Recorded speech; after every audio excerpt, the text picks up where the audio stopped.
रघु चारपाई पर गहरी नींद में लेटा पड़ा था। गधे मोती की तेज आवाज कान में पड़ी तो झट से आंख खुल गई।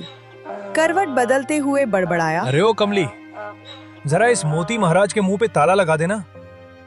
रोज रोज मेरी नींद का दुश्मन बना है ये ढेंचू मशीन। रसोई से कमली बाहर आई, हाथ आंचल से पोंछते हुए बोली, तुमसे ज्यादा अकल तो तुम्हार गधा में है जी। उसको पता बिन सारे उठना चाहिए, और तुम हो कि सूरज दोपहरी में माथा चूम ले तब उठो। अरे भाग्यवान, जरा चैन से सोने दे। रात भर कपड़े धोए हैं। काम सभी करते हैं गांव में, तुम कोई राजा महाराजा नहीं हो। ज्यादा नखरा मत दिखाओ। रघु लंबी सांस लेकर बोला, अरे कब बदलेगी हमारी किस्मत रे कमली। रोज वही तालाब, वही मैले कपड़े, और बदले में 2-4 सिक्के। कमली हंस पड़ी। किस्मत बदलनी है तो हाथ चलाओ, मुंह नहीं। सपने देखने से पेट नहीं भरता जी। रघु ने बाहर खड़े मोती को देखा, मुस्कुराया। देख लेना कमली, एक दिन राजमहल की रेशमी कपड़े धोएंगे हम, तब देखना ठाठ। कमली खिलखिलाई। लंगूर को सपने में अंगूर ही दिखे हैं हमेशा। पहले ये फटी पोटली उठाओ महाराज।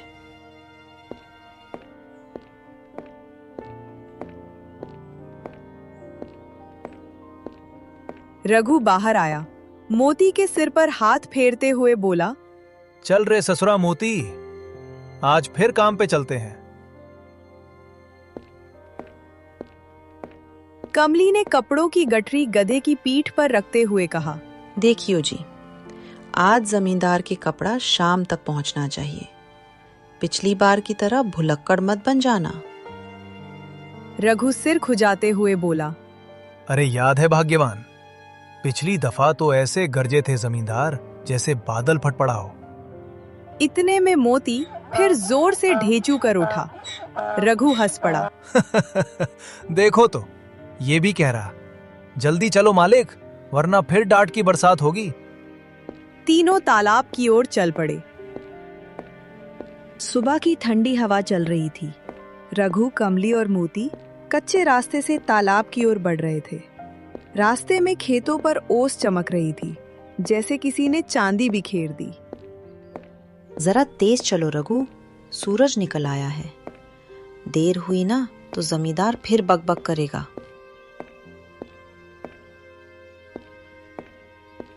अरे भाग्यवान, आज हाथ ऐसे चलाऊंगा कि पानी भी थक जाएगा। मोती ने गर्दन हिलाई। कमली हंस पड़ी। देखो, तुम्हारा साथी भी कह रहा है जल्दी करो। तालाब के पास पहुंचते ही रघु ने कपड़ों की पोटली उतारी। कमली पानी भरने लगी और रघु कपड़े पत्थर पर पटक पटक कर धोने लगा। कपड़े धोते धोते रघु बड़बड़ाया, कमली, याद है पिछली बार जमींदार ने कैसी बेइज्जती की थी? बोला था धोबी है या सुस्त बैल।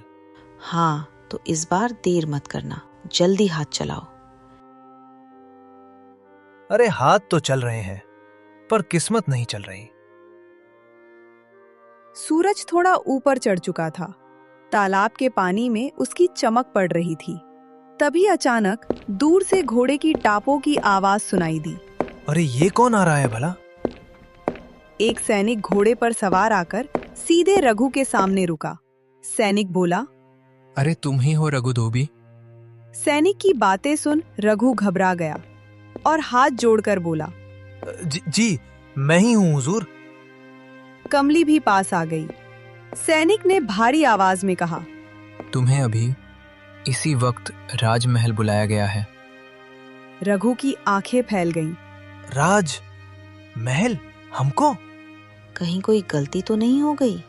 सैनिक रघु की तरफ देखकर बोला, राजा वीरेंद्र ने तुम्हारे काम की तारीफ सुनी है, तुम्हें बुलाया है। रघु के चेहरे पर चमक आ गई। वह कमली की तरफ देखकर बोला, सुना कमली, मैंने कहा था ना, एक दिन राजमहल से बुलावा आएगा। अरे पहले बात तो पूरी सुन लो। सैनिक डांटते हुए बोला, ज्यादा खुश मत हो धोबी, काम के लिए बुलाया है, नाचने के लिए नहीं, चलो मेरे साथ। रघु ने जल्दी जल्दी हाथ धोए और सैनिक के साथ चल पड़ा। कमली पीछे से आवाज लगाई, देखियो, कोई ऊंच नीच मत कर देना। अरे अब किस्मत बदलने वाली है हमारी। थोड़ी देर में रघु ऊंचे ऊंचे दरवाजों वाले भव्य महल के सामने खड़ा था। इतना बड़ा दरवाजा उसने जिंदगी में पहली बार देखा था। रघु धीरे से बोला, अरे बाप रे, इतना बड़ा घर, इसमें कितने लोग रहते होंगे? चलो अंदर, राजा इंतजार कर रहे हैं। रघु के कदम भारी हो गए, लेकिन दिल खुशी से धड़क रहा था। सैनिक रघु को लंबे गलियारों से ले जाता हुआ राज दरबार में पहुंचा। चारों तरफ ऊंचे खंबे, चमकदार फर्श और दीवारों पर बड़ी बड़ी तस्वीरें लगी थी। रघु की आंखें इधर उधर घूम रही थी। सैनिक ऊंची आवाज में बोला, महाराज, रघु धोबी हाजिर है। राजा वीरेंद्र सिंहासन पर बैठे थे। पास में मंत्री और 2 पहरेदार खड़े थे। राजा ने रघु को ऊपर से नीचे तक देखकर बोले, तो तुम हो रघु धोबी? रघु दोनों हाथ जोड़कर झुक गया। जी जी महाराज, हम ही हैं। सुना है तुम कपड़े बढ़िया धोते हो। रघु झट बोला, महाराज, यही तो हमारा काम है, बचपन से यही करते आए हैं। मंत्री धीरे से राजा के कान में बोला, महाराज, गांव के लोग भी इसकी तारीफ करते हैं।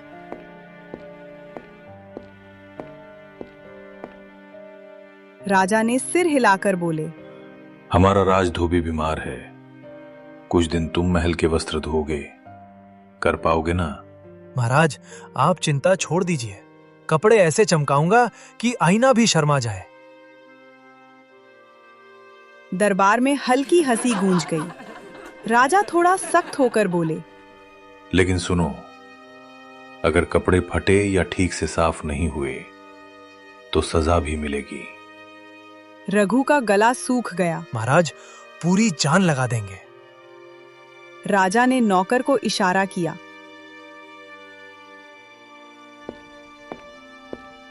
नौकर एक बड़ी पोटली लेकर आया।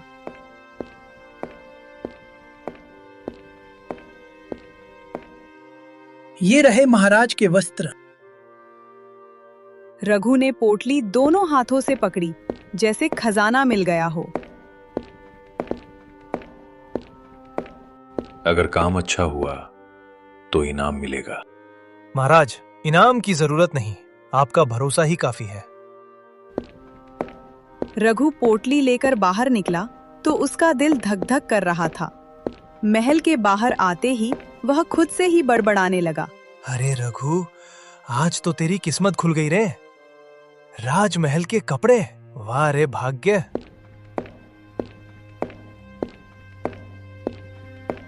घर पहुंचते ही कमली बाहर आई। इतनी जल्दी लौट आए, क्या हुआ? रघु ने पोटली दिखाते हुए कहा, देखो, राजमहल के कपड़े। कमली की आंखें फैल गईं। सच में? अरे ये तो बहुत बड़ा काम मिल गया। कहा था ना, एक दिन राजमहल से बुलावा आएगा। अब मजाक मत करना, ध्यान से धोना। एक धागा भी टूटा ना तो मुसीबत हो जाएगी। अरे तुम चिंता मत करो, मैं अकेले ही धोऊंगा। मैं भी चलूंगी मदद करने।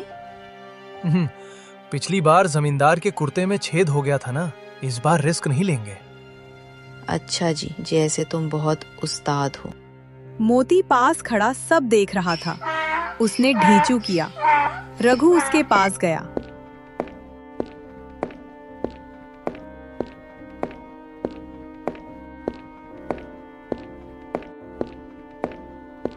देख मोती, कल बड़ा दिन है, राजा के कपड़े धोएंगे हम। रात भर रघु को नींद नहीं आई। कभी पोटली देखता, कभी छत।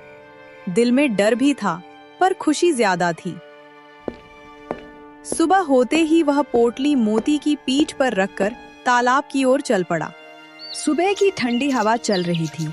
रघु राजमहल के कपड़ों की पोटली मोती की पीठ पर रखे तालाब की तरफ जा रहा था। उसके कदम तेज थे, जैसे आज कोई बड़ा काम हो। रघु चलते चलते मोती से बोला, देख मोती, आज राजा के कपड़े हैं, जरा संभल के चलना, गिरा मत देना। ये कोई गांव वाले के फटे कुर्ते नहीं है, समझा? मोती ने गर्दन हिलाई। रघु हंस पड़ा। अरे वाह, तू भी समझदार हो गया रे।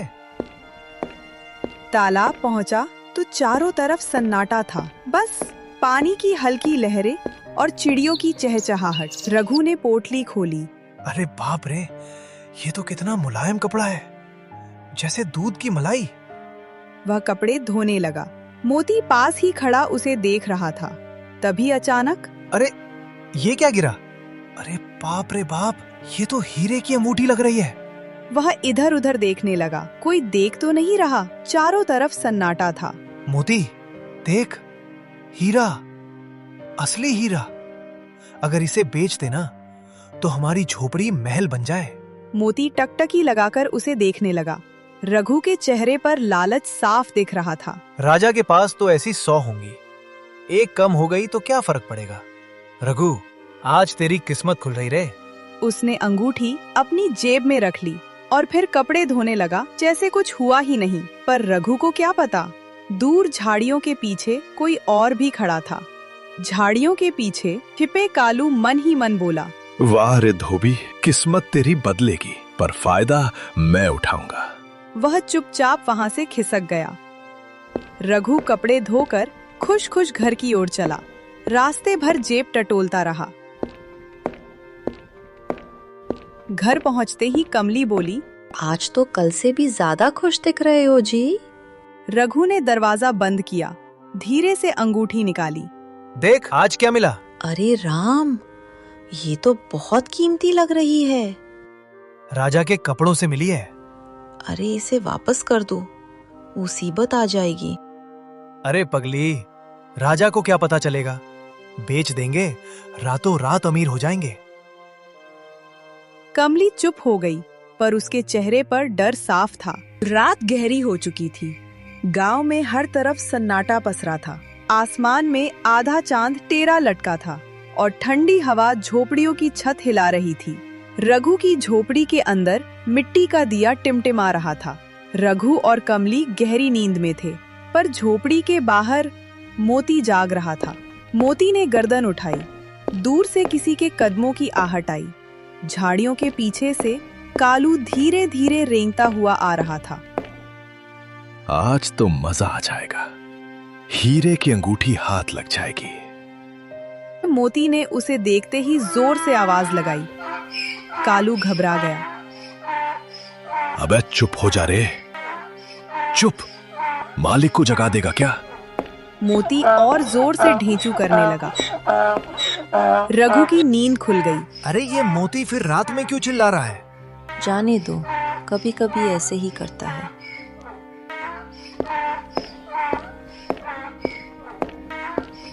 रघु चिड़चिड़ा कर उठा, कोने से डंडा उठाया और बाहर आया।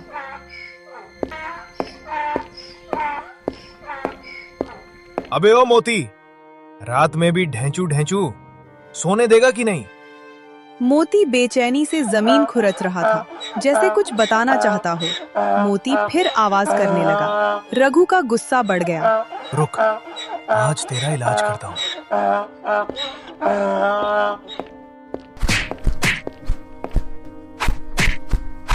मोती दर्द से सिहर गया, आंखों में पानी आ गया और वो चुप हो गया। कालू झाड़ियों में छिपा मुस्कुराया। वाह रे किस्मत, मालिक खुद ही गधे को चुप करा रहा है। रघु बड़बड़ाते हुए अंदर चला गया। नींद हराम कर दी ससुरे ने।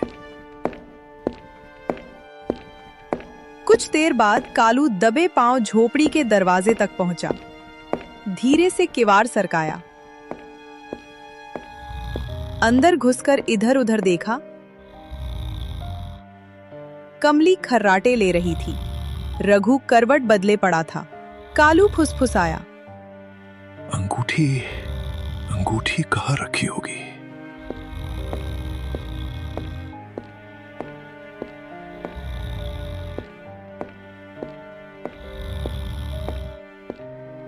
मिल गई, हीरे की चुड़िया।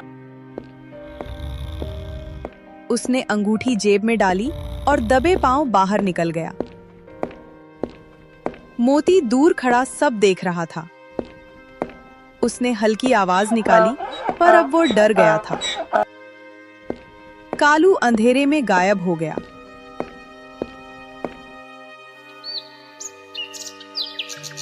सुबह की पहली किरण झोपड़ी में घुसी। कमली, उठो, अंगूठी निकालो जरा, देखूं फिर से। कमली अलमारी के पास गई। अरे, यहाँ तो नहीं है। क्या मतलब नहीं है? कल यहीं रखी थी ना? हे भगवान, कहीं गिर तो नहीं गई? अरे ये देखो, जमीन पर पैरों के निशान। चोर आया था। और ये मोती, ये क्या कर रहा था बाहर? वो गुस्से में मोती के पास पहुंचा। अबे ओ, जब चोर आया तब तू सो रहा था क्या? मोती दुखी आंखों से उसे देखने लगा और धीमे से ढेंचू किया। अब रोने से क्या होगा? मेरी किस्मत लूट गई। राजा को तो पता नहीं कि अंगूठी हमारे पास थी। अगर पूछे तो कह देना मिली ही नहीं। हाथ आया, मुंह ना लगा, यही हाल है मेरा। मोती चुपचाप खड़ा था। उसे सब पता था, पर वो बोल नहीं सकता था। गांव में सुबह का उजाला फैल चुका था। खेतों में ओस की बूंदें चमक रही थीं, पर रघु के मन में अंधेरा ही अंधेरा था। रात की चोरी ने उसकी नींद, चैन सब छीन लिया था। हाय रे किस्मत, अगर राजा को अंगूठी की खबर लग गई ना, तो सीधा जेल भेज देगा। इतना डर क्यों रहे हो? राजा के पास हजारों गहने होंगे, एक अंगूठी कौन गिनता है? अरे तू समझती नहीं, राजा की चीज राजा की होती है। अगर पता चल गया कि हमारे पास थी तो गए काम से। तभी बाहर से गांव का चौकीदार हरिया जोर से चिल्लाता हुआ आया। रानी की हीरे की अंगूठी गायब हो गई है। राजा ने कहा है जो भी अंगूठी का पता बताएगा उसे इनाम मिलेगा, और जिसने चुराई है उसे सख्त सजा। हे भगवान, अब क्या होगा? सुनो जी, अब क्या करेंगे? क्या करेंगे मतलब? अंगूठी होती तो वापस कर देते, पर अब तो चोर ले गया। कहीं राजा को पता चल गया कि अंगूठी पहले हमारे पास थी तो? चुप रह, कोई नहीं जानता, बस तू मुंह मत खोलना। तू भी मत बोल रे, तेरे ही कारण सब गड़बड़ हुआ। अरे बेचारे को क्यों डांटते हो? वही तो रात में चिल्ला रहा था, तुमने ही डंडा मारकर चुप करा दिया। हाँ, गलती तो हो गई। अगर उस समय देख लेता तो चोर पकड़ा जाता। दोपहर में रघु कपड़ों की पोटली लेकर फिर तालाब की ओर निकला। रास्ते भर लोग उसी अंगूठी की चर्चा कर रहे थे। लोग कहते हैं अंगूठी में बड़ा हीरा जड़ा था, लाखों की होगी। जो चोर पकड़ा जाएगा ना, उसकी खैर नहीं। हे भगवान, मुझे बचा लेना। गांव में तीसरा दिन भी उसी अंगूठी की चर्चा में बीत रहा था। हर चौपाल, हर कुएं, हर खेत में बस एक ही बात, रानी की अंगूठी कहाँ गई? रघु का दिल हर घड़ी धक धक करता रहता, पर उधर कालू के मन में अलग ही खिचड़ी पक रही थी। कालू अपने कच्चे घर के बाहर बैठा था, जेब से अंगूठी निकाल निकाल कर देख रहा था। अरे वाह रे किस्मत, इतना बड़ा हीरा अगर शहर में बेच दूं ना तो जिंदगी बन जाएगी। तभी कालू के घर उसके बचपन का दोस्त विश्राम आया। कालू घबराया। काहे रे कालू, आज बड़े खुश दिख रहे हो? कालू घबराया, अंगूठी मुट्ठी में छिपा ली। कुछ नहीं रे, बस ऐसे ही। अरे हमसे क्या छिपा रहा है? चेहरा बता रहा है कि दाल में कुछ काला है। देख, किसी को बताइयो मत। उसने अंगूठी दिखा दी। विश्राम की आंखें फटी रह गई। अरे बाप रे, ये तो राजा की अंगूठी लगती है। हाँ, वही है, धोबी के घर से उठाई है। पागल हो गया है क्या? राजा की चीज चुराई, कड़े गए तो खाल उधेड़ देंगे। अरे डरपोक, बेच देंगे शहर में, कौन पहचान लेगा? सुनो जी, मन बड़ा घबराता है। मुझे भी। लगता है जैसे कोई पीछा कर रहा हो। काश अंगूठी वापस मिल जाती। अब तो भगवान ही मालिक है। मोती अचानक जोर से ढेंचू करने लगा। अबे फिर क्यों चिल्ला रहा है? देखो ना, कुछ तो समझाता है बेचारा। शाम ढल रही थी। रघु कपड़े लेकर लौट रहा था। रास्ते में उसने देखा कालू और बिश्राम आपस में धीमे धीमे बात कर रहे हैं। कल सुबह शहर निकलेंगे, ध्यान रखना किसी को भनक ना लगे। रघु दूर खड़ा सोचने लगा। ये दोनों क्या खिचड़ी पका रहे हैं? उसे कुछ शक तो हुआ, पर वह चुपचाप घर चला आया। रात में मोती बार बार दरवाजे की तरफ देखने लगा। कभी जमीन खुरचता, कभी गर्दन उठाता। देखो जी, आज फिर बेचैन है। लगता है इसे कुछ पता है। जानवर होकर भी हमसे ज्यादा समझदार है। हे भगवान, जो भी हो सच सामने आ जाए बस। रात जैसे तैसे कट गई, पर रघु की आंखों में नींद का नाम नहीं था। कभी करवट बदलता, कभी उठकर बाहर झांकता। उसे बार बार कालू की बातें याद आ रही थी। नहीं, आज कुछ करना पड़ेगा। ऐसे डर डर के कब तक जिएंगे? कहाँ जाने की सोच रहे हो सुबह सुबह? जरा कालू के घर के पास से होकर आता हूँ, देखूं तो सही क्या माजरा है। सीधे मत भिड़ जाना जी, उल्टा फंस जाओगे। अरे भिड़ूंगा नहीं, बस देखूंगा चोरी चोरी।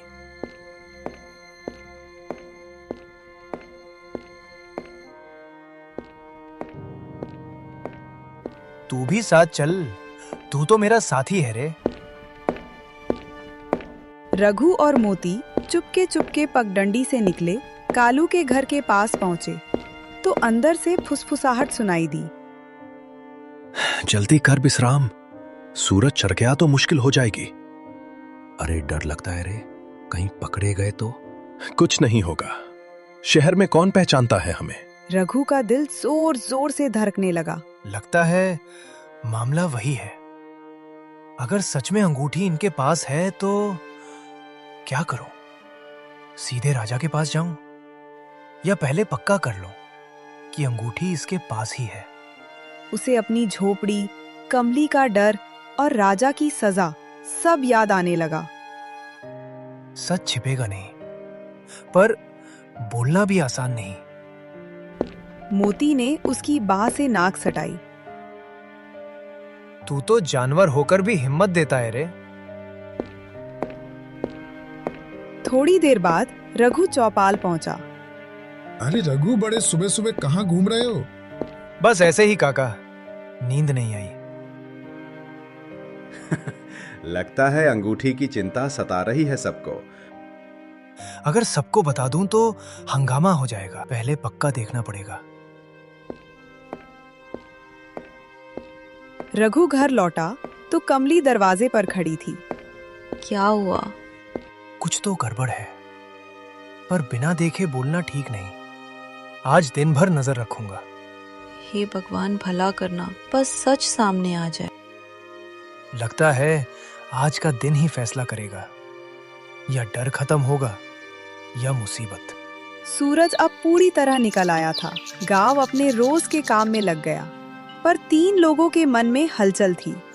रघु के मन में शक, कालू के मन में लालच और मोती के मन में सच्चाई। आज की सुबह तय करने वाली थी कि डोरी किसके हाथ में रहेगी।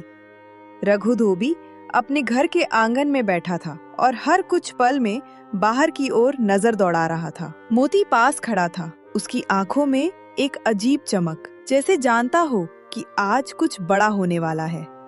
कालू अपने झोपड़ी में अंगूठी छुपाए बैठा था। भाई जल्दी कर लो, सूरज निकल गया, लोग देखेंगे तो। कौन देखेगा रे? जब शहर पहुंचेंगे वही बेच देंगे और माला माल हो जाएंगे। लेकिन डर तो लगता है रे, राजा पकड़ ले तो खैर नहीं। डरपोक, डर किस बात का? आज नहीं तो कल कोई और मौका मिलेगा। अरे मोती, तू तो जानवर है, पर तेरी सूझबूझ बड़ी है। आज मैं तेरी मदद लूंगा। मोती चुपके से झोपड़ी के पीछे गया। कालू और बिश्राम अंगूठी के बारे में बातें कर रहे। हाय राम, डर तो लगता है। अच्छा रे, ये अंगूठी शहर के जहरी को दिखा देंगे, पैसा बन जाएगा। मोती ने अंगूठी अपनी मुंह से दबाई और पीछे हट गया।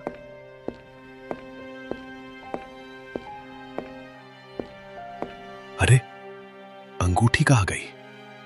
बस अभी रखी थी। देखो, किसी ने छेड़ दिया क्या?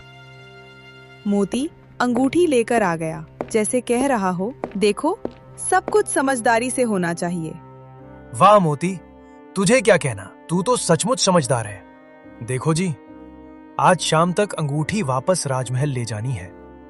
मोती साथ है तो कोई डर नहीं। पर ध्यान रखना जी, राजा अगर गुस्सा हो गए तो? अरे, मोती है ना, और मैं भी, डर किस बात का, सच सामने आ जाएगा। रात ढलने से पहले रघु और मोती ने अंगूठी सुरक्षित अपने पास रख ली। इधर कल्लू और बिश्राम डरे हुए थे। लगता है रघु अंगूठी वापस ले गया। पर उसको कैसे पता कि अंगूठी कहाँ है? इसी रास्ते से कपड़ा धोने जाता है। और तू कब से चिल्ला रहा है? मेरे दिमाग में एक आइडिया है। क्या रे, कुछ उपाय लगाओ ना। हम लोगों की जान भी बच जाएगी और धोबी से पुराना बदला भी खत्म हो जाएगा। उस बात को तो हम भूल ही नहीं सकते हैं। भाई, कोई दिमाग लगाओ। चलो, चल के राजा को बता देते हैं कि अंगूठी धोबी ही चुराया है। रघु को क्या पता था, इस खुशी के अगले कदम पर एक और मुसीबत आने वाली है। पर ये मुसीबत रघु के लिए होगी या कालू के लिए, ये तो अगले भाग में पता चलेगा।